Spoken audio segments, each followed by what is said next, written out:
சென்னை மதுரவாயல் அருகே பைக்கில் சென்ற ஒருவர் விபத்துக்குள்ளாகி உயிருக்கு போராடி வரும் நிலையில் சாலை பராமரிப்பு பணியை முறையாக மேற்கொள்ளாமல் அலட்சியம் காட்டி வரும் அதிகாரிகளே இதற்கு காரணம் என பொதுமக்கள் குற்றம் சாட்டியுள்ளனர். மதுரவாயலில் இருந்து அம்பத்தூர் செல்லக்கூடிய தேசிய நெடுஞ்சாலையில் ஆங்காங்கே பள்ளம் தோண்டப்பட்டு சாலை பராமரிப்பு பணிகள் நடைபெற்று வருகின்றன. இந்நிலையில் இந்த பராமரிப்பு பணிகளை துரிதமாக முடிக்காமல் ஒப்பந்த அதிகாரிகளும் ஊழியர்களும் காலம் தாழ்த்தி அலட்சியம் காட்டி வருவதாக அப்பகுதியினர் நீண்ட நாட்களாகவே குற்றம் சாட்டி வருகின்றனர்.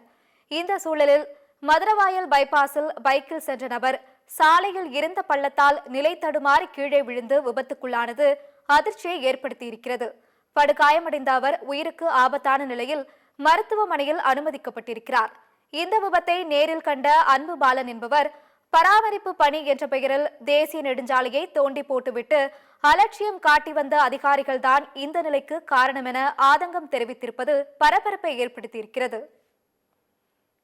அந்த இடத்துல அந்த தம்பி ஆக்சிடென்ட் ஆகி உருண்டு போனதை என் கண்கூடாக நான் பார்த்தேன். அதற்கு காரணம் அங்கே சாலைகள் சுரண்டப்பட்டு அது மேம்படுத்தப்படாமல் இன்னும் ரோடு போடாமல் அதிகாரிகள் வைத்திருக்கிறார்கள். விசாரித்தால் பல நாட்களாக சுரண்டி ரோடு போடாமல் இருக்கிறார்கள். இன்று மட்டுமல்ல, ஒவ்வொரு நாளும் அந்த இடத்துல விபத்துகள் நடந்து கொண்டிருக்கின்ற சொல்லி அங்க இருக்கிற பகுதிவாசிகள் சொல்லுகிறார்கள். உடனடியாக அரசாங்கம் அந்த ரோடை சரி செய்ய வேண்டும். சம்பந்தப்பட்ட ஒப்பந்தம் மீது அரசு நடவடிக்கை எடுக்க வேண்டும்.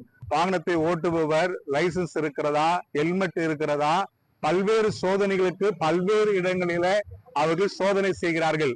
ஆனால் சுரண்டப்பட்ட சாலை முழுமையாய் போடப்பட்டிருக்கிறதா என்று சொல்லி பார்ப்போமானால் எந்த அரசு அதிகாரிகளும் அது பார்த்ததாக இல்லை. சம்பந்தப்பட்ட அதிகாரிகள் உரிய நடவடிக்கையும்படி கேட்டுக்கொள்கிறேன்.